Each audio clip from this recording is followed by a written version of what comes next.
छत्रपती संभाजीनगर दुचाकी पार्किंगच्या किरकोळ वादातून गंभीर मारहाणीची घटना घडली।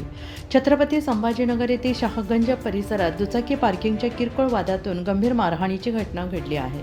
हातगाडी चालकांच्या टोळक्याने दाम्पत्याला बेदम मारहाण केली। या घटनेत 5 महिन्यांची गर्भवती नंदिनी पगारे आणि त्यांचे पती प्रणव पगारे जखमी झाले असून त्यांच्यावर शासकीय वैद्यकीय महाविद्यालय रुग्णालय घाटी येथे उपचार सुरू आहेत। मिळालेल्या माहितीनुसार हल्लेखोरांनी पती प्रणव पगारे यांना बंद असलेल्या पोलीस चौकीच्या आवारात नेऊन मारहाण केल्याचा आरोप आहे। त्यामुळे पोलीस यंत्रणेच्या कार्यक्षमतेवर प्रश्नचिन्ह उपस्थित झाले आहे आणि या प्रकरणी सिटी चौक पोलीस ठाणे येथे गुन्हा दाखल करण्यात आलेला असून 4 जणांना अटक करण्यात आलेली आहे। या घटनेनंतर शिवसेना आणि ऑल इंडिया मजलिस-ए-इत्तेहादुल मुस्लिमीन यांच्या कार्यकर्त्यांनी पोलीस ठाण्यासमोर गर्दी केल्याने परिसरात तणावाचं वातावरण निर्माण झाले आहे। अतिक्रमण कारवाईच्या मुद्द्यावरून आधीच परिसरात वाद सुरू असल्याने परिस्थिती अधिकच संवेदनशील बनलेली आहे। दरम्यान सिटी चौकच्या पोलीस निरीक्षक निर्मला परदेशी यांनी घटनेची चौकशी सुरू असल्याचे सांगितले असून दोषींवर कठोर कारवाई करण्यात येईल असे स्पष्ट केले आहे।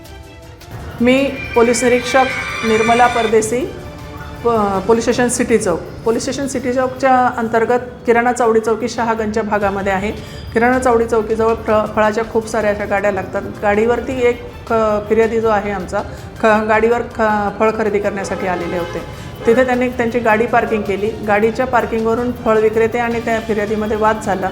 त्यांच्या वादानंतर आमच्याकडे त्यांच्या भांडणानंतर आमच्याकडे गुन्हा दाखल झालेला आहे। त्यांचे काय दिलेल्या तक्रारीवरून आम्ही पोलीस स्टेशनला गुन्हा दाखल करून त्यामध्ये 4 आरोपी अटक करण्यात आलेले आहेत। आरोपी अटक करून आम्ही त्यांच्यावरती कडक प्रतिबंधक कारवाई करण्याची तजवीज ठेवलेली आहे।